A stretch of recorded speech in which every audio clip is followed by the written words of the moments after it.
Дойде и другия етап от разрокването на почвата на аспержите. Ето, почваме междуредията.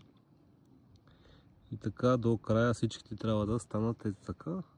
И после ще ви покажа и последния етап от това нещо. И иска да ви покажа, понеже е тук една част от аспержата просто се отчупи. Да ви покажа какво представляват аспержите. Значи това е част от главата на аспержата. И тук може да проберете 1, 2, 3, 4, 5, 6, 7, 8 аспержи. Тези пъпки фактически са аспержите, които вие ще ядете след около месец и нещо.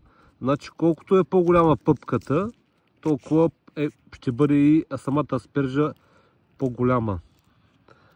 Ето така представлява част от главата на аспержата. Просто се отчупи, когато минава във вреда.